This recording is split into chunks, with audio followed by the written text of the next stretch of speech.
Coming to you from beautiful Merrifield, Virginia. The studios are within spitting distance of the multiplex cinema where Tim Burton's The Corpse Bride will be unspooling this week. It's the Fairfax Sports Report. My name is Greg Wyshynski of the Connection Newspapers. Along with me, BJ Kuberoulis of the Connection Newspapers, Jeff Graham of the Connection Newspapers. The gang's all here tonight for some exciting fun and football. Football. But before we get to football, I want to mention some of the other things we have on the show tonight, including exciting boxing action from the Patriot Center. Boxing returned to Northern Virginia in a big way last weekend, and we have extensive coverage of that. You're not going to want to miss that. Plus, some redistricting talk, behind the scenes, scuttlebutt from the state level about things moving in different directions in the districts and the regions, and also some news and notes.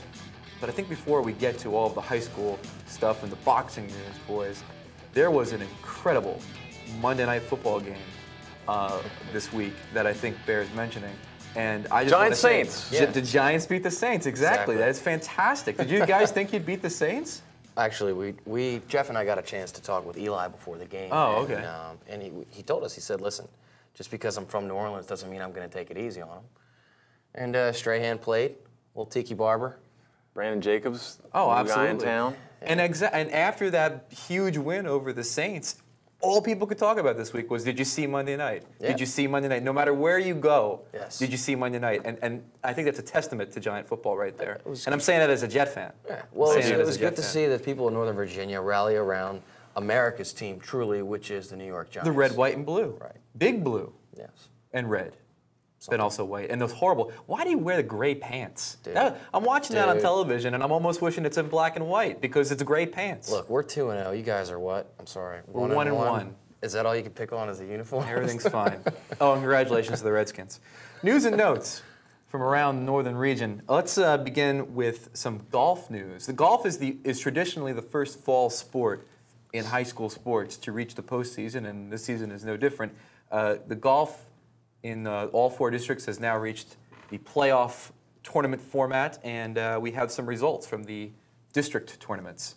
Mr. Kuberoulis. Yeah, we had a couple. Well, the team standings, Chantilly won. They shot a first round 290 as a team, ended up with a 587 for the two-day tournament. Westfield came in second, followed by Oakton, Robinson, Fairfax, Herndon, and Centerville.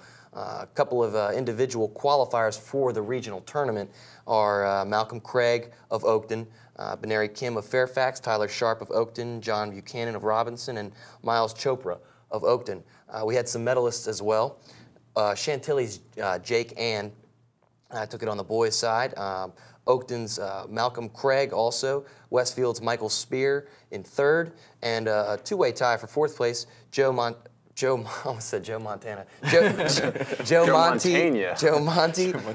Gabe Lainez, both of Chantilly. And I say on the boys' side, now, it's all one sport, but Madison had a girl this week in the Liberty who was leading the entire Liberty district. Wow. Christine Curley. So we have yet to get those results on who ended up taking that tournament, but Madison was also in the lead for the tournament. So we'll bring that to you next week. There you go. So Chantilly takes the Concord, Madison leading the Liberty, last we heard, and West Springfield, congratulations to them. They pull out the win in the Patriot District in a pretty hotly contested match with Lake Braddock, so congratulations to them as well. Regional tournament next week. Suppose we'll see who goes there. It doesn't look like there's one golfer that's kind of above the fray this year. It should be a pretty competitive tournament next week from an individual standpoint, so we will check that out. I want to also mention Lake Braddock named Mike Mangan their track and field coach. He takes over probably one of the most successful programs in the state for the last, I'd say, 15, 20 years almost. I mean, you're talking about guys like Alan Johnson coming out of the program. Traditionally, their teams always are in competition for regional and state titles. So congratulations to him. And Rich Carlock takes over as the girls basketball coach at Hayfield, takes over a pretty talented team, and takes over for Aggie McCormick-Dix there. So little news and notes, a little bit of golf, and now, my friends, the sweet science Knockoutology. of boxing. Knockoutology. Boys, you both had the opportunity to be in the room, as they say, for this event last weekend. Give a little bit of the flavor of this thing. Was it what you expected? Was it more than you expected? Did you expect a little bit more of the old boxing razzle-dazzle, or was it pretty much everything you thought it would be? Well, you know, it was my first time at a boxing event. Were you nervous? I wasn't nervous. I knew I wasn't getting in the ring, so it was all good for me. And BJ had been in a couple fights before, so he kind of knew what was going on. But it was, it was a real great atmosphere. I know it started a little bit late, but and everybody was kind of pumped up, waiting for the fights to start. The undercards were great. I actually, there were a bunch of knockouts, technical knockouts. A couple guys weren't able to get up. From watching boxing on ESPN, you usually see more decisions than knockouts. So I was a bit surprised with that. But from the smoke and the the lights going on when Jimmy Lang came on, that was incredible. Certainly he had his fans rocking out there. So it was a great experience. And we should set the scene. I mean, obviously the centerpiece match of this event was Jimmy Lang, kid from Great Falls, went to Bishop O'Connell, gained a lot of fame. Not only through really kind of promoting himself through different media here in Northern Virginia, but also on NBC's The Contender, the big boxing reality show. He was on there for a bit before he got eliminated kind of early in the competition, surprisingly, because it seemed like he was someone they were kind of focusing on during the show. He fought Perry Ballard, and BJ, they sort of had a rivalry going back a bit, and it was actually covered here on FSN in their sort of pre-fight press conference that we had last month. But what was sort of the backstory between Lang and Ballard going into this fight? I think it was in 2003. They both fought at the same venue, the DC Armory, and Perry called out Jimmy after his fight. With the whole "in the ring, I'll call you out, Adrian." Sort of whole, the whole storyline thing. But so it goes back to, I guess, one moment, and that's all it took. And Perry Ballard has been harping on this fight for two years, and Jimmy Lang finally granted him that wish. 5,122 people showed up to see the fight, so it was something that people wanted to see. Unfortunately, and you'll see in the piece that we're about to get you to, we mentioned one Mike Sawyer, who was supposed to fight on one of the undercards, a George Mason student who just recently graduated and was making his professional debut, did not make the fight because of dehydration. So collapsed on fight day, came in underweight, actually, is what I was told. And so I guess, the dehydration had something to do with, I guess, weight issues. So Mike was unable to fight, and it was something that a lot of people there were expecting to see. Anyway, they got a good brawl out of the Perry-Jimmy fight, a couple of great undercards, saw a bunch of knockouts, and, we were promised to witness the sweet science of knockoutology. And that's what we saw, Jeff. Fantastic. How many fights were on the card? There were, it was 6 total, but only 5 because Sawyer wasn't able to fight. And were there any other locals involved in the undercard? There was there was a guy from Manassas, Orazio Robinson, who seemed to be, he had the height advantage, reach advantage over his opponent, and he ended up, getting knocked out. And that, we'll see that in the clips. It was kind of a vicious knockout to Jesse Orta from Dallas, Texas. So he came a long way. There were some other local kids. Cool. I think Kay Caroma was from Alexandria, and he won in his first bout. Well, without further ado, let us take a look at the melee at Mason, the battle off of Braddock Road. The Patriot Center pugilism. Absolutely. Let's take a look at what exactly boxing at the Patriot Center looks like. Here are some highlights from Saturday's big card at Mason. Hi, I'm BJ Kubarulis of the Connection Newspapers, along with Jeff Graham of the Connection Newspapers and the Fairfax Sports Network. We're here live at the Battle for Virginia, where Jimmy Lang will be taking on Perry Ballard for the WBE Welterweight Championship of the World, Jeff Graham. What are your thoughts on old Jimmy Lang taking on Perry Ballard? Well, it's a fight we've all been waiting for. It's a fight we have been waiting for, but I mean, there's some great undercard fights tonight. There's a 12-rounder going on, before that. Between some great competitors. Then we got some guys just starting out their careers. A couple guys are just actually starting. This will be their first actual fight tonight. So, and the crowd's starting to come in here. So we're looking forward to a good night. One of those guys starting their professional debut is Mike Sawyer of George Mason University. He used to be in this Patriot Center watching basketball games and getting along with all his Sigma Phi Epsilon buddies. Mike Sawyer is going to be fighting. It's going to be in the 3rd undercard, and he's going to be fighting Chris Govan, who's also making his professional debut out of Kentucky. So it's going to be interesting to see these two go at it. Anyway, we'll be back with you later for some after-fight thoughts. And this is our first fight. This is when Kay Caroma was fighting Terrell Davis, not of the Denver Broncos. Looks like he just parachuted in. Yes. Actually, he did. That was the way he made his entrance. No kidding. Yeah, it was pretty incredible. But he wasn't that impressive. Caroma knocks him down here. And he would actually win this. This was a 4-round fight, and this was the only decision of the night. He won on unanimous decision. Scored one knockdown. He had another knockdown, I think, later in the second or third that I think the referee determined was a slip.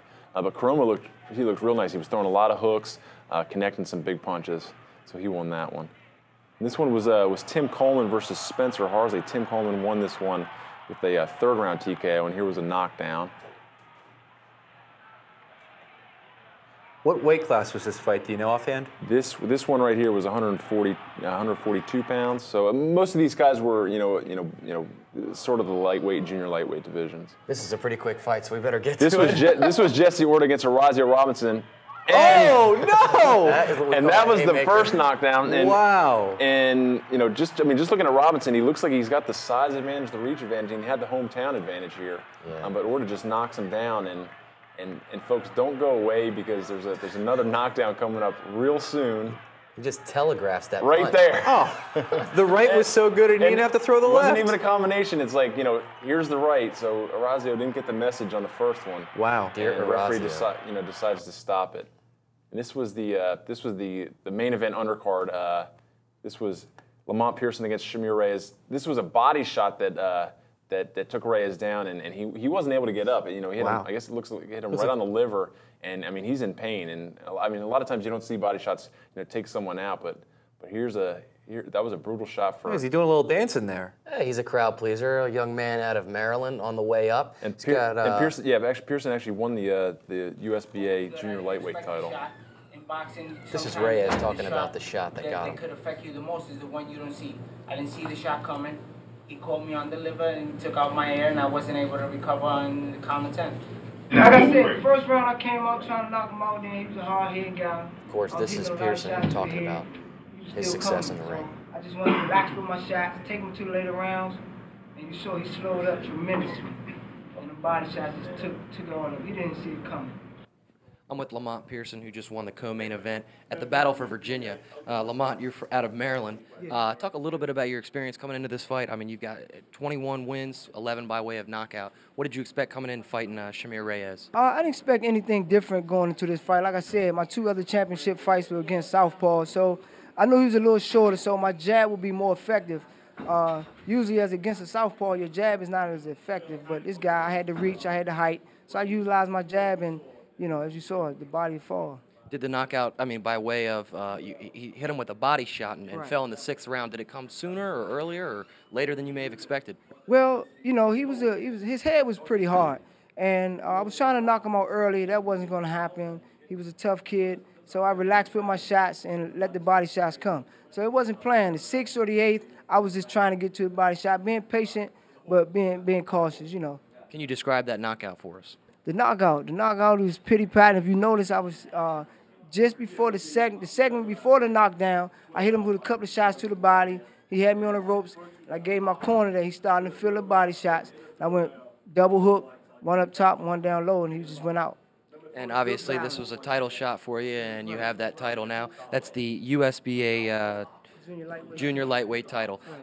What's next for you? And same thing in that instance, talking about the venue, the Patriot Center. Would you fight here again if they do it again? I love the Patriot Center. The people here are fine. Everyone treated me well, but I leave that up to my managers and promoters in my next fight. What did you think of the venue and the crowd today? Is this the biggest crowd you fought in front of?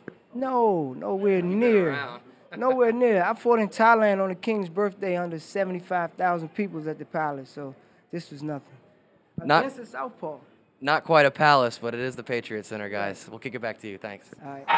Jim Lampley looks like he's gotten a little younger. Yeah. You've got some catching up to do in Northern Virginia to get to that Thailand status. Hey, don't blink or you'll miss this fight. This is the main event here. And there's Perry Ballard in the I guess the near corner in the black trunks. They're both wearing black. He's the shorter of the two. The more haggard one. The one getting beat up. And that was the first knockdown. Perry got up. The one earlier flurry that you saw, that was the one good flurry that Ballard had. But Lang dominated the fight.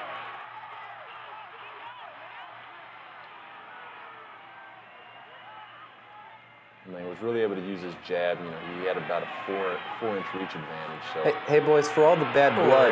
There it is. For all the bad blood, was it a pretty clean fight? Well, there was one early on. There was a low blow that Ballard took, and I think after the fight, Lang said it wasn't a low blow, but Ballard said he felt it. He felt it down in his loins. Oh. But he said it.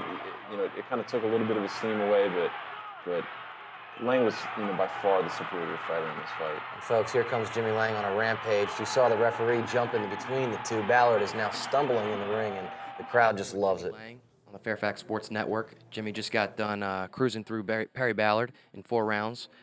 2 minutes and 40 seconds into the 4th round, Jimmy dropped Perry. Jimmy, walk me through that knockout punch and what it felt like to get him down and finally out of that thorn in your ass position, as you mentioned earlier this month. I mean, it was great. You see a guy. I was busting him up with a stick. Hard left hand, and he was starting to get hurt. And I knew that more so than the headshots, I knew that every time I touched him to the body, he complained that it was a back shot, and they weren't back shots. Even the low blow wasn't low.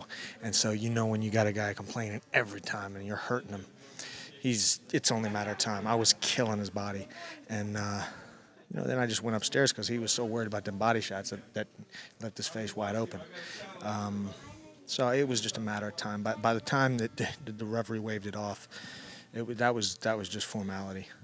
What was it like to come back to the Patriots Center after being away? I know you mentioned for 18 months from your fans, and just coming back to such a big venue locally to have all those fans come out and support you.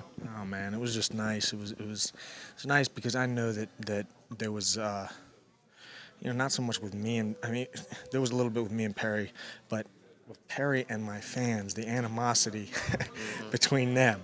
They were, I would get messages and calls and, please, God, whatever you do, don't lose to this guy. So it was nice to not let them down, and it was nice to come back with a good show. They followed me so much, and so many people came out to Vegas to see me, and they follow me around, and it's just, I couldn't do without it. Were you worried at all coming into tonight? Oh my gosh, what if I don't perform? I have all my local fans here. He's got his local fans here, and I'm never going to hear the end of this if I don't. And it could have been a problem in your career too. Sure, there's always.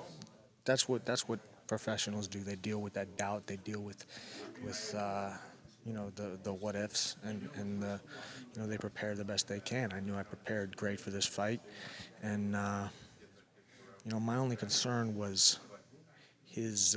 I'm on a different level than this guy, but as you see time and time again, a lower class fighter can make somebody look bad, and I didn't. What I was worried about, and I kept telling Buddy, please just make sure I don't hate this guy when I go in there, because then the professionalism goes out the window and you try to hurt him, and you're in there trying to hurt him and you're winging and you're leaving yourself open. So I didn't want to do that. I wanted to strictly professional, and that's what I did. And I busted him up.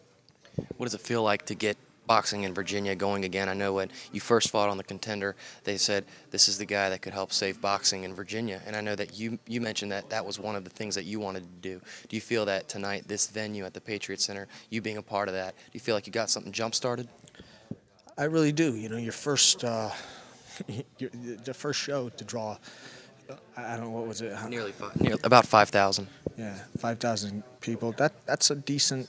It's not MCI Center, but it's a decent little crowd there. I've been to boxing shows where they drew 300-400 people. So this is not a bad jump start for Virginia boxing. I was privileged to fight here. I'm privileged to fight in this area. I love DC. DC has pretty much put me where I'm at. DC, Maryland.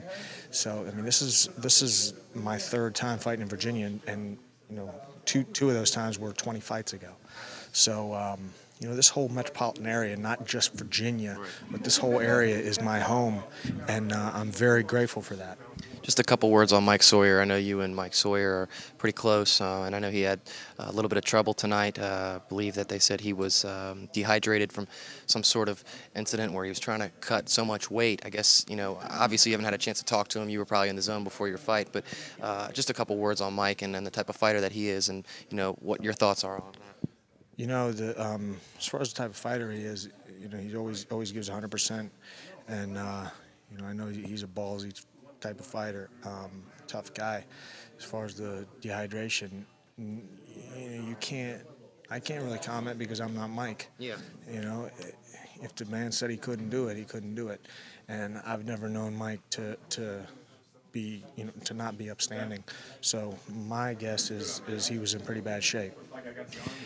Folks, we saw Jimmy Lang back up his words tonight and take out Perry Ballard just like he said he would. Thanks for being with us, Jimmy, and good luck. Thanks, BJ. Throw it back to you guys.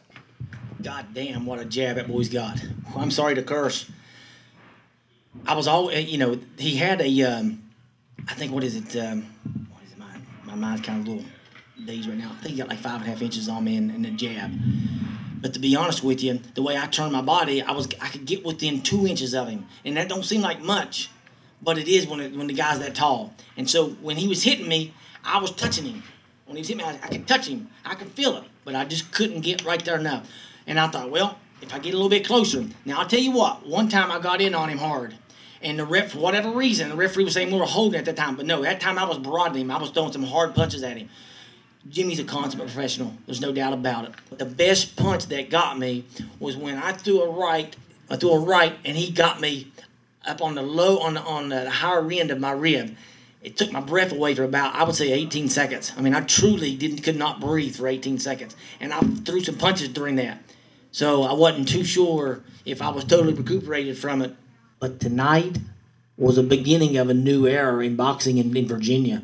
You saw two guys that really didn't need to fight each other finally step it up and fight each other and say, hey, somebody's getting knocked out.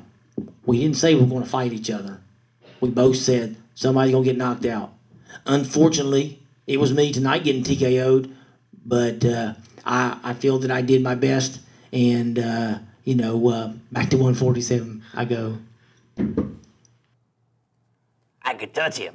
I could reach out, I could touch him. He touched him, but he didn't put anything behind it because he couldn't. He didn't have the reach. He was a smaller guy. Look, he's 38 years old. He came in and he was pretty much outmatched in every single statistical category, including a late addition there where Lang came in, supposedly, according to Ballard, a little bit more overweight than they had discussed in the contract. But what are you going to do? You got 5,000 fans there, and you want to fight, and you want to get paid. And, and like they said, look, it's exciting. This really gets you pumped for boxing in this area. I mean, Saturday night, you can go to the movies, like Greg Wyshynski loves to do, or you can go see somebody get knocked out, or like our dreaded friend put it, witness the sweet science of knockoutology. Exactly, or you could see Rocky VI and get the best of both worlds. The two things about Lang, though, is obviously that, like he said, he's on a different level than Perry Ballard. And this was not a fight he needed to take necessarily. But like Ballard said, it's a fight that they both knew could be the jumping off point for more stuff. And in fact, I believe there is going to be another card at the Patriot Center coming up in a few months, right? Right, January 21, they're planning on doing it again. Jeff Graham, you planning on going back?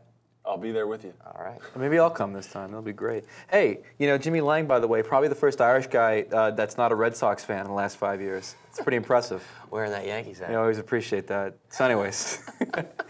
But I mean, before we get off the boxing thing, because it's a very, very cool event, and I think it's a testament to the Northern Virginia kind of gets forgotten sometimes when it comes to sports fans and sporting events. You hear so much about D.C., you hear so much about Maryland. And because we don't necessarily have, a major, university like the University of Maryland, hey, come on, you know what I'm trying to say. It's sometimes the sort of dedication of the Northern Virginia fan. They didn't even give us a baseball team. That kind of gets lost sometimes. And I think 5,000 and change for a fight like this in a venue like that, that's impressive. That is a tribute to how dedicated the sports fans in this area are. And I think it's going to be, it speaks volumes about the quality of the fan in this area, and it speaks volumes about the chance they took, and it really paid off. Absolutely. I think people are going to go back. Everybody I saw was smiling, had a good time, especially Section 109. They were brawling in that thing, Jeff. Did you see that? During the third round of the fight, there was knockdowns going on in the ring, and behind us, I see popcorn, flying. I didn't know, which direction to look. So I mean, it was definitely kind of a WWE atmosphere in a boxing atmosphere. Well, WWE. I mean, I don't want to disparage the sweet science by comparing it to the scripted action of our favorite WWE. I will say probably more of a Cap Center vibe, circa '89 Capitals Flyers game kind of thing. Where you go to any section of the upper deck. I think that's the last time the Capitals, fought in a game. Yeah. Well, not known for throwing punches. No, but back when you'd go to that Cap Center, boy, you'd walk outside and you'd see legions of pickup trucks, and it was always a good time. Always a good time. Go Devils. Go Devils. Let's shift gears here away from the boxing. We will now talk about Northern Region football. Now, we are in week 4 of the Northern Region schedule. And last week there were some surprises and some not so surprising games. And we will begin the breakdown with a game that probably could be considered a little bit of a surprise, which was the Annandale Adams knocking off the Lake Braddock Bruins 25-14. Braddock breaks their losing streak against Chantilly the week before. They go into this game with a little bit of momentum. Annandale had not won a game yet this year. They come away with a win 25-14 after rallying after halftime. They did not allow a first down to the Bruins in the second half of this game and really took it over. Was this a surprise in your eyes, or did you kind of expect Annandale to kind of get off the schneid? It wasn't a surprise to me. Coworker Rich Sanders prophesied last week that Dick Adams would not go 0-3. It's true. It was according to the prophecy, actually. It was according to the prophecy that they would not go 0-3, and they didn't go 0-3. Honestly, it was a little bit of a surprise.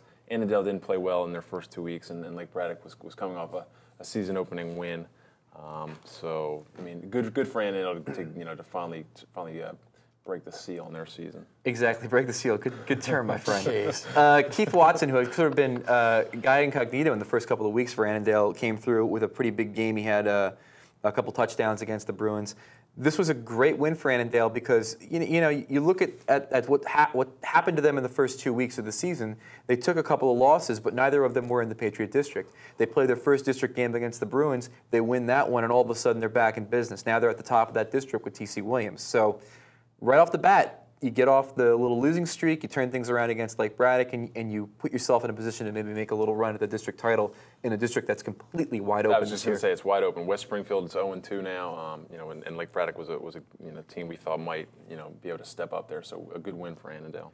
Centerville defeated South Lake 60-0. Didn't see that one coming. Let's just skip to the next game. What do you say? Well, I mean, it should be said that Centerville right now is. Not only are they rolling offensively, but it seems like every single week it's a new person taking over and scoring a bunch of touchdowns. I mean, you had Dudzik and you had a running in, and now they've got this Morgan kid who's now taking over things for the Wildcats, and it looks like every week they have a different weapon. Andrew Morgan had 5 touchdowns in week 3 in this game, and Centerville scored 179 points in 3 games. But they are getting it from a lot of different areas. Dudzik, from the quarterback position. Van Chu in week 1, I think, got 160 combined yards. So, Cameron Dose is a great wide receiver, so they have a lot of weapons. And they play West Potomac this week, so you can maybe even see it continue this trend of just blowing out opponents early in the season. Chantilly shut out Washington Lee 29-0. This was not a surprise. WNL has been struggling offensively. They've only scored in 1 game this season of the 3 they've played. They're in a bye this week. Chantilly is now 2-1 in the season, and WNL comes to your house, you're Chantilly, you win like this. Jordan Reeves, I believe, had 3 blocked punts against the Generals, and Nate Work, the quarterback, had 3 touchdowns. So Chantilly, probably not one of the upper echelon teams in the Concord, but certainly strong enough to beat up on some national district teams. I'll fill in the blank. In a game that I'm now kicking myself for having incorrectly prognosticated, the Edison Eagles defeated the West Springfield Spartans 33-14. Edison is now 3-0. Springfield drops to 0-2. And I talked to Vaughn Lewis, the head coach of the Eagles, this week. And it's sort of an interesting juxtaposition between what usually happens to Edison and what they were able to do this week. Typically, teams try to play a clock management, ball control style against the Eagles. And what they ended up doing was playing that same style against West Springfield to keep the Spartans' passing game off the field. Now, when you're playing a passing offense, and Peter Lalich threw the ball about 59 times against the Eagles last week, they're going to have a lot of 3-and-outs, but you're also going to have the opportunity for some big plays. And the Eagles did not want there to be the opportunity for Lalich to make something happen. So they kept the ball on the ground with Devin Clark. They kept the ball on the ground with Keone Kyle, and they were able to grind out a victory, 33-14. It's a very impressive win for a Division V team to beat a Division VI team anytime it happens. And in this case, it's extra impressive to see Edison do this in their third game of the season against the Spartans. And a couple, question marks for West Springfield. They haven't shown an ability to stop the run. Stonebridge ran all over them in their season opening game. So if you can't stop the run, that's going to keep your offense on the sidelines. A lot of teams are just going to keep the ball on you. And they haven't shown an ability to really run the ball. I know, Lotzel's a great quarterback, but I don't think they rush for, their leading rusher, I think maybe had 9 yards this week. So you're going to have to, run the ball at least, a bit to complement, the passing game. It should mention that Devin Clark had 195 yards rushing on 23 carries. So it's a healthy clip. Well, Edison's got weapons all over the field. And if their defense is going to be this stout to limit West Springfield to 14 points with Lalich throwing them for 377 yards, I mean, that's impressive, man. I don't know if there's a team in Division V that can put up a fight against Edison if they're going to be clicking like this. Speaking of Division V, Division VI kind of differences, in our Northern Region offensive leaders, most Division VI teams that are up of that upper echelon have 2 players in those upper levels, in rushing and receiving. So, Edison also has that with Devin Clark, 463 yards rushing on the season with 4 touchdowns. They've also got Justin Smith, who's got 3 touchdowns on, 213 yards. So when you have so many weapons that you have to look out for, and those guys being of that upper echelon, in those categories, who do you stop? Who do you focus on? Exactly, and they've got a quarterback in Sean Lloyd who's able to kind of orchestrate everything offensively, and it's a scary good team, and they're going to be really fun to watch. Certainly in the upper echelon of Definitely in the upper echelon. According to the prophecy, they are. If we were going to count the echelons, they would be in the upper one, and they play Stewart this week. Herndon defeated Lee 28-7 in a game that wasn't really that close, and the Hornets clearly had a good game plan and took care of business against Lee, which really couldn't really get much going offensively, I guess. Yeah, I mean, Lee's had trouble getting their offense going all year, but Herndon has shown time in, time out that they're a team to reckon with in the Concord. It's just unfortunate that they're in a district with so many big guns in Centerville, Robinson, Westfield, and Oakton, and those teams. But they put it on Lee, and they got a quarterback in Zay Lopez now, where you don't see usually traditionally Herndon teams that have quarterbacks that can, I talked to Tommy Meyer this week, and he said that adds dimension to the team. They usually have 1 or 2,000 yard backs each season. So, he's got 177 yards passing and 2 touchdowns on the season. Now, it doesn't sound like a lot, okay, but he does so many more things that opens up that offense. He's a threat, and that's the best part that makes everybody commit to the pass. And then you can open up that running game. He's also kicking extra points for the team. And the best thing to see about Herndon and Zay Lopez is that he's a junior. So This is going to be something that's going to be seen there for a while. One other guy to mention on Herndon is Daniel Chevalier. It seems to be Zay Lopez's favorite target. So, well, there you go. In a game that probably, and I haven't done this study, but I'm going to take a guess and say that the highest median household income of the crowd at this game was probably at this game, Jefferson and Langley. Boy. 34-21, the Colonials beat the Saxons. Yeah. And you were at that game.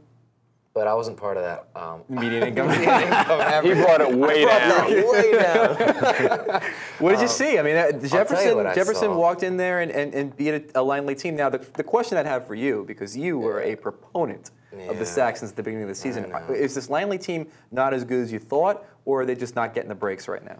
I hate to pump a team so much and then jump off the bandwagon, but stick with them for a while. They could probably make some noise in the Liberty District, but just not what I thought. I mean, I thought that the offense would get going a little bit quicker than it did. Traditionally, Langley does start off slow. They started off losing their first 3 games last year and came back and took the co-championship with Woodson of the Liberty District. So don't quite write them off yet. They've got the line that I've been talking about all year. They got a couple of young backs that are still to develop. Interesting thing to see was that they developed a passing game against Jefferson. Chad Joyce was a junior last year and just had abysmal numbers, and came in this game and just really proved himself as a throwing quarterback to one target in Matt Blessing. Good friends hanging out off the field. That really helps with chemistries between receivers and quarterbacks. But really the story of the game was Jefferson's Matt Wong. This kid is incredible. I mean, he's just got so many weapons. He can run, he can throw. Where's number 7? Just like one other quarterback that can do the same thing on the Atlanta Falcons. But you know, and he kind of looks like that. I mean, he just out there. He rushed for 4 touchdowns, 156 yards. He also threw for 155 yards. Just there was no. I talked to Coach John Howerton of Langley after the game. I said, "How do you prepare to stop a kid like that?" He says, "I don't know. You know, they tried some things with him last year that didn't work. 2 years ago, they contained him, and he told me the only reason they contained him 2 years ago is because he wasn't a starter." So, and obviously the big difference between Matt Wong and Michael Vick is that I could probably find someone to trade Matt Wong to in my fantasy league, but no one seems to want to take Michael Vick. I'll tell you, if Matt Wong was on the waiver wires in my fantasy league, I'd pick him up in a second. Oh, before Kurt Warner? Yeah. Why you gotta? I'm sorry. Okay. Marshall defeated. God, now you're gonna have to talk again. Marshall defeated Stuart 31-0 to continue their cavalcade of victories at the beginning of the season. They're now 3-0 Marshall Statesmen. The 3-0 Marshall Statesmen, currently in second place in the Liberty District behind Jefferson. You got to be impressed with these kids. They've come out, you know, they've taken it to everybody they've played. You know, not the toughest teams that they've played, but they know that they're in for a test now against Woodson. Woodson was a co-Liberty District champion last year with Langley, and you know, if Marshall wants to prove themselves as a true contending team, and they've been talking playoffs this year, they've got to come in and put it on Woodson. Right, and it should be said that obviously Marshall's victories came against Stuart, Wakefield, and W&L, was it? Right. And Woodson's victory came against Fairfax, which is 0-3, but their losses came against Centerville and Westfield. So they've definitely seen a higher caliber of talent than Marshall. But it should be said that 2 shutouts for Marshall, though. True, absolutely. And like you said, this Woodson team is not of the same caliber as last year's team. So, but that being said, Woodson is still a very, very good team. They're still a team that could and should win the Liberty. So if Marshall comes in there and gets this win, wow. They're going to be on cloud 9 at Marshall. I know. I'm telling you, there's going to be a parade if they beat Woodson. Because, you know, you think 3-0 and wow, that's great. But if you think 4-0 over a team like Woodson, who was last year's co-champion, I mean, that's Marshall coming out and proving that, look, we really are a team to contend with. So good luck to the Statesmen. I mean, you never want to root for a team, but really an underdog here. And I'll tell you, you know, we've all got Woodson picked across the board. Well, you know, we do. It's possible. We do. In the total scope of the Connection Pigskin Prognosticators, who, by the way, you can read every week in the Connection newspapers, available everywhere, I'm sure. It should be said that there are, of the 9 of us, that there are 4 people picking Marshall and 5 people picking Woodson. So in the grand scope of the prognostication, it's a 5-4 split. Yeah. So there is some support for Marshall. Well, the non-sports personnel. Right. Now we're going to be elitist now? Hey, let me tell you something. I can't knock anybody who's of that non-sports personnel. I'm almost in last place. Yeah, because I think BJ is behind most of them. Crazy picks. Stonebridge and Oakton played last week in a very, very interesting game. I don't know about you, but wherever I went on Friday night, Oakton and Stonebridge seemed to be the hot topic. It seemed like everyone was talking about that game. Maybe it was because of Stonebridge's win in their first game against West Springfield, and maybe it's because people are trying to get a gauge on what exactly Oakton's going to be this year. But that was a game that everyone seemed to be talking about, and Oakton wins that game 28-6. What did you say? I mean, what do you say about that? I mean, obviously, Springfield is now 0-2, so maybe the Stonebridge win in week 1 isn't as good as it looked, but 28-6 is a pretty good spread for the Cougars in this game. I think most people probably would have picked Oakton. I think it was going to be interesting to see how close Stonebridge could stay with them.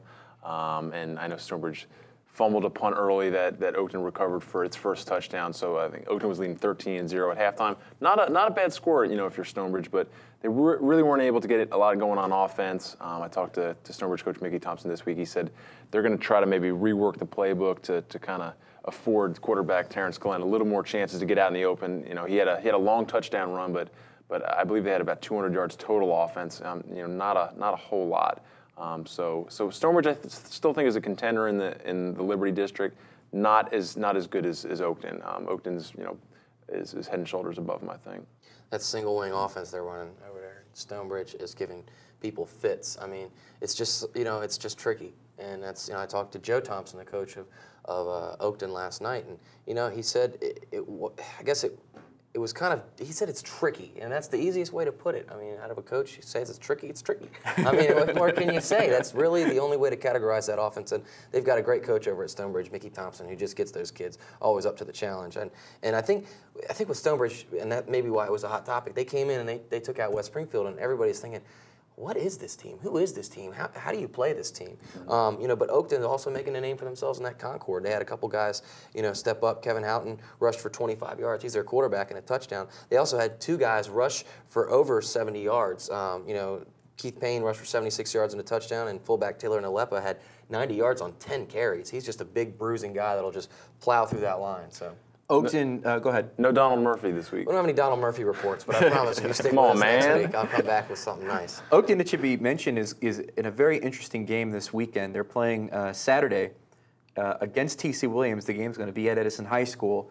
And TC wins 41-14 against South County. It was the first home game in the history of Stallions football at South County. TC walks in there, gets a win. They're now 3-0. And clearly the message from Coach Greg Sullivan after that game is, we know we're 3-0. But here comes the test. Here comes the point in the season when we're going to show people that we're for real. And they are really focusing on that Oakton game this weekend as being the one that they're going to kind of use as their coming out party, if you will. Coach Thompson at Oakton is not taking that game lightly. Like I said, I talked to him last night, and I said, Coach, do you see this as maybe a tune-up, before you get into your, meet of your Concord? I mean, obviously they play Chantilly after that, and then they get to the Robinson, Westfield, Centervilles, those teams. But he said no, and all coaches say that. We're not taking anybody lightly, but Coach Thompson really meant it. He said they're 3-0, they're a tricky team, and they've obviously proven that they can come out and put a hurting on people, and they're a surprise team too, just like Stonebridge. I don't think people thought TC would be. So I think Oakton's seeing some tests. They opened with Madison in week 1. Maybe a little bit of a better team than Stonebridge, and then TC Williams. So they're kind of progressing in their game. Do you think that's good to pace Oakton up until they get to that? I mean, where other teams in the Concord are maybe seeing some cupcakes, all on the way to see the meat of their schedule in the Concord. Do you think? I think it is, because they're not some of these teams aren't as good as the teams in the Concord, but they're not the cupcakes either. So yeah. I mean, they're getting challenged every week. So I do think that's good. Robinson, 40-0 over Hayfield. Robinson is now 3-0. They are the best team, I guess you could say, in the D.C. metro area after that good council win. In the world, yes. And Lucas Caparelli scored the first 4 touchdowns of the game. He is right now, as we speak, 4th in the region in rushing and 2nd in the region in receiving. So, we always like to talk about that Player of the Year race. And, I mean, there's a kid right there who has definitely moved to the forefront, in my opinion, in that race. But defensively, I mean, they've only given up 6 points in 3 games. So, I mean, that's a testament to how strong this team is. I mean, a lot of teams are coming out and scoring points, but Robinson, I think, probably relies more on its defense than exactly. Some other teams. And they lost 3 linemen from last year's team. They lost Nick Altamere, who was an extraordinarily good DB. Jack Curtis has been the heart of that defense. He's a middle linebacker. He's played extremely well this season. He was a second-team All-State player last year for Robinson. They definitely have some good personnel on defense, but I'll admit that I'm surprised by how well that defense has come together in the first few weeks of the season. Their defense is always good, but it's been very good, in my opinion, especially that good council game, like you mentioned. Holding them to 6 points was fantastic. So, I think that's going to be a real key when they face a team like Westfield or Centerville, where Centerville's scoring so many points, but Robinson's not giving up anything. So I think that's going to be the key game among 4 or 5 key games this year. Well, we have some highlights, my friends, of the West Potomac win against Mount Vernon. We were talking about a 32-0 blanking of the majors for the West Pot Wolverines, and a good win for them. They are now 1-1 of the season. And let's take a look at a little bit of that game right now. As you can see, West Potomac in white and Mount Vernon in the maroon. And here's the score. Well, the Wolverines' offense came out and they accumulated 165 yards rushing compared to Mount Vernon's 62 on 33 tries. That's never going to get it done. So the game was capped by a 12-yard touchdown run from Corey Smith of West Potomac. who had 25 carries for 99 yards. He's only a 5'10", 185-pound back, so a little guy out there getting it done. And you see the southpaw quarterback. Obviously, Mount Vernon is a option offense team, and it's sort of discouraging, I guess, for their coaching staff to see them not moving the ball as well as they could. Makes you wonder why you picked them last week. Certainly does. West Potomac's quarterback, Chris, I believe it's Farquhar. He was 15 of 23 passing for 150 yards. Let's hope it's Farquhar. 2 touchdowns. But, yeah, I'm not proud to say I had picked Vernon on this one. And Mount Vernon hosts Fairfax this week in a pretty interesting game. It's at Mount Vernon, which is never really an easy place to play. We all picked Fairfax across the board. Rich Sanders, who covers Mount Vernon. Oh wow. Boom goes the dynamite. Rich Sanders picked Mount Vernon, so maybe he knows something that we don't know. Or he's, just a homer. Hey, Rich Sanders is 26-4, so we have nothing to say about his skill and game-picking abilities. Look at that, the ability to find the gap, but those guys close down so quickly, it's tough to bust through. And senior running back Corey Smith for West Potomac, 25 carries, 99 yards, and a TD. So West Potomac, was 1-9 last season and has definitely turned this thing around. And this is, West Potomac is a team who, a few years back was a playoff contender. I remember one year they upset Robinson early on to hand them a defeat. I think it might have been the year that Robinson won the state title. So I know the program had gone downhill, but they're trying to get back on their feet. We saw Farquhar in there, completing some passes. He looks really good. Look at this guy. He's pretty confident. Look at this bomb. Looking like Scott Mitchell. Look at that. Almost picked, but Farquhar was just incredible on the evening, and they're really confident in their quarterback. Eric Henderson, the coach over at West Potomac, was real excited. He was really up on his new quarterback, and like Greg mentioned, he is a southpaw. But Henderson mentioned, he said, Chris is really starting to emerge as a real, good quarterback, and Farquhar added to that. I'm really getting comfortable. Oh, so that's good. Comfortable is always good. I completely agree. And we got to thank Rich Sanders for his wonderful reporting. Rich Sanders did a heck of a job, and he's picking Mount Vernon this week, and we all picked Fairfax, and Rich is 26-4, and I'm 24-6, and you're 22-8, and you're 20-10, and maybe he knows something we don't know. I don't know. Apparently knows a lot I don't know. Well, there's the Fairfax Mount Vernon breakdown. Chantilly at Madison as we start to, well, first off, let's mention 45-10 Westfield over Woodson last week, and Yorktown, a game I attended, 35-7 over McLean. Yorktown looked very good defensively in that game, taking care of a McLean offense that really blew up against South County in their first game of the season. And I was really impressed to see Yorktown not only limiting McLean's running attack when it needed to, but also playing pretty stout defense against their passing game, which has been pretty good in the first week of the season. Let's move on to this week's games, though. We mentioned Fairfax at Mount Vernon. Chantilly at Madison. Madison, a winner against Fairfax last week to even their record at 1-1. Chantilly, as we mentioned before, is now 2-1. And what's your take on this game, Mr. Grant? Well, I think this could be one of the better games. Probably equally talented teams. Chantilly hasn't scored a whole lot. I know they put up 29 points on Washington Lee last week. I think us three combined could probably put up 23 points at least. I don't know. But Nate Work has done a pretty good job, leading the Chargers over there, and I know Madison has kind of played a little bit up and down, but certainly at home is a formidable opponent. So I expect this one to be a pretty close game. There you go. Gordon Live over at Madison, he's got a couple of kids over there that have been performing for him. He had 6 people out. 6 starters out against Fairfax this week, and they got the 14-6 win. They showed him a lot of option, and they think Chantilly's going to show him the same thing. He said that was something that they had trouble stopping. The score didn't really tell the story of the game there, but so it's going to be an interesting game. Exactly, and Fairfax and Mount Vernon, like we mentioned, a critical game, in my opinion, for the Rebels. They are, at this moment in the season, they're 0-3, 0-1 in the Liberty District. This is a non-district game, but this is a chance for them to get healthy. This is a chance for them to get off this little losing streak they're on. And with Kyle Schmidt now at quarterback, it really opens up things, I think, for Fairfax offensively. He's going to be able to have the ball in his hands on every single play of the game and try to make things happen. Well, this is his second game at quarterback. Last week was kind of a coming out party. they've only scored 20 points in 3 games, so it's a team that hasn't been scoring a whole lot. So I would look for them to put some more touchdowns on the board this week. McLean at Robinson in a homecoming game for the Rams, and this one could be pretty ugly, I think. Let's just skip it. I don't think anybody wants to see Robinson at this point. Jeez Louise, man.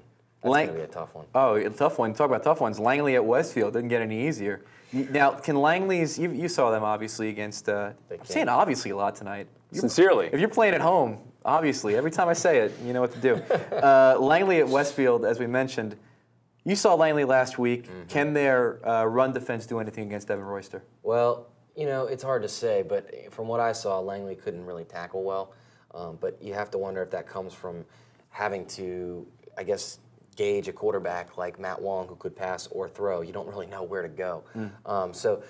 When you're wrapping the guy up, wrap him up, and that's something Langley had trouble doing. And when a guy like Evan Royster, who's you know, speedy and can get to the holes pretty quick, you're not going to have a lot of success if you're not finishing your tackles. Royster had 4 touchdowns and over 270 yards, and I want to say it was only in a half last week. So. Yeah, and he's got 9 rushing touchdowns in the season, 690 some odd yards to lead the Northern region in rushing at this point. 16 yards a carry. 16 yards a carry, yeah, that's all. Devin Clark is second with 463 at this point, so he's got a ways to go.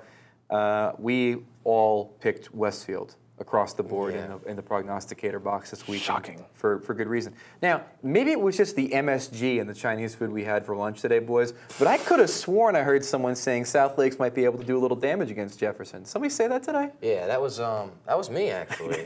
You know, I didn't say damage. I didn't necessarily use the word damage. But Did you say score? I said South Lakes could score against Jefferson, and that's what I saw Langley do. And boys, you know, South Lakes has just had a terrible time finding the end zone this year, but, you know, they've played some pretty difficult teams. They've played Herndon and Centerville, so what do you expect? I mean, but Jefferson is their shot to get in the end zone, and they can't freak out or panic when they get into that red zone. They've moved the ball. That's what everybody I've talked to has said. They've moved the ball. Just, you know, make that extra push.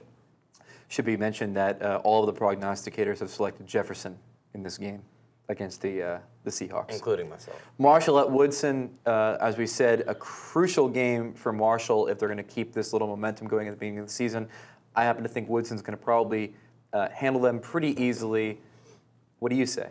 I don't think it's going to be as easy as you know, we saw maybe in the past. I think Marshall's trying to rise out of that level of, you know, I don't want to call him a cupcake, but, you know, whatever you want to call him. But, I mean, trying to get out of that. For the sheer fact that we're actually thinking, you know, is Marshall going to win or lose? That's a good thing for the Statesman. Yeah, this game might not have been a game that we would have put in the prognosticator box in years past. It's a good storyline. They're 3-0 and they're meeting a Woodson team that's pretty. You know, I think they're 1-2 on the season, and both teams have something to fight for.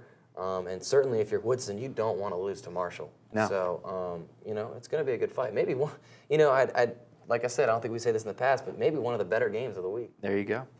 Annandale at West Springfield, another critical game for the Spartans in this instance. This is their first Patriot District game, and this is one they've got to win. I mean, they faced the same thing Annandale was facing, you know, last week, an 0-3 record. If they fall 0-3,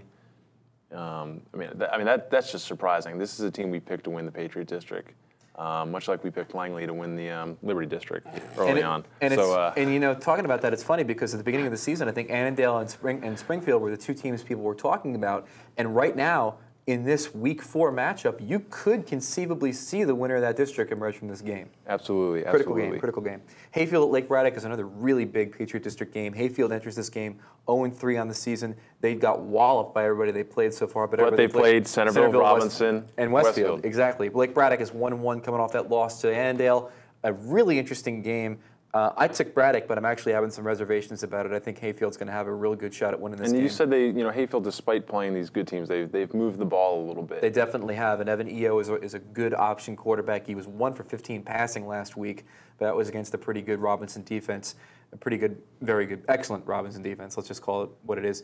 This is going to be a very intriguing game, and I'm leaning towards Lake Braddock still because I picked them, but I sort of think that Hayfield might come away with this one in the end. I picked Chantilly over Lake Braddock, and Lake Braddock hurt me there, so I'm going to pick them this week. Fantastic. And the Cox 35 FSN game of the week, Falls Church at South County.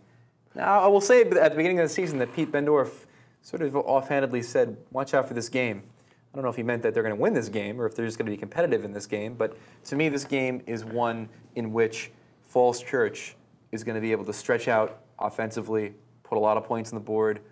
You've got to be good defensively when you're playing Falls Church. They're not a cupcake offensively, although you can move the ball on them a little bit on defense. Offensively, they've got a lot of weapons, and I could see them winning this game by more than 2 touchdowns. South County lost to T.C. Williams last week, and they actually returned the game's first score for a touchdown on a kickoff, but then proceeded to give up 4 touchdowns in the first quarter. So good to get a good start, but they need to stay in the game longer. South County's done something that some other teams have failed to do, and that's score. So you got to give them that. Exactly, and it could be an interesting one. I mean, if you're looking at their schedule before they get to the glut of their Patriot District games, this is one that you'd look at and say they got a shot.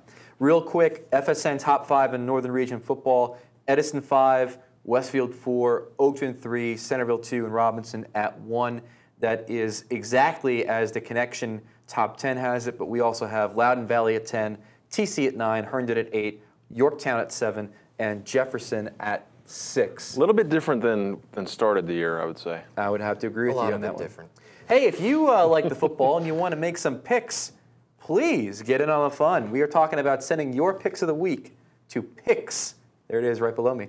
Picks at FairfaxSportsNetwork.com. If you want to pick any of the games, if you want to tell us why we're wrong or why you're right, feel free to do so.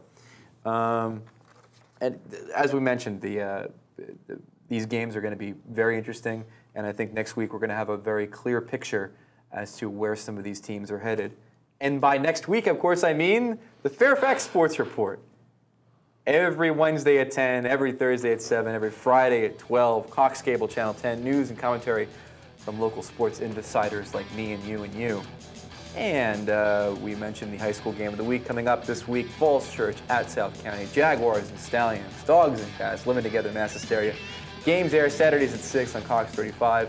Repeat daily at 5 and 6. Get up early. Get up early. FSN on the web. www.fairfaxsportsnetwork.com. We have a photo gallery and lots of links to different things on the internet. Ladies, there are pictures of me on the photo gallery. Quality Care Ford Service Center, conveniently located in Fairfax. I think I have actually forgotten that at the beginning of the show. Conveniently located in Fairfax, servicing all makes and models. 703-383-6299. And CCI Screen Printing for all of your screen printing needs. 703-978-0257. Can't be fooled twice. No, we'll say it a couple times. How about them Cowboys? There you go. Well, what do you think, boys? I mean, well, let's touch on the Redskins for a second. I mean, they obviously got a little lucky with some defensive breakdowns and some great passes and some great play by Moss, but do you give them a chance? Hard to believe they're 2-0. Hey, I said in the beginning of the year they would win 9 games. I just didn't think these would be one of the ones they'd win. You think they can beat Dallas again? No, I think they got. I don't think. I hate to say it. Everybody loves the Skins around here, but the Skins didn't win that game. Dallas lost that game. I think I'd have to agree with you on that score. Okay. Well, hey, go. That's right. I get one. Thanks, man. Put it up. Oh, man. All right. Well, you want to.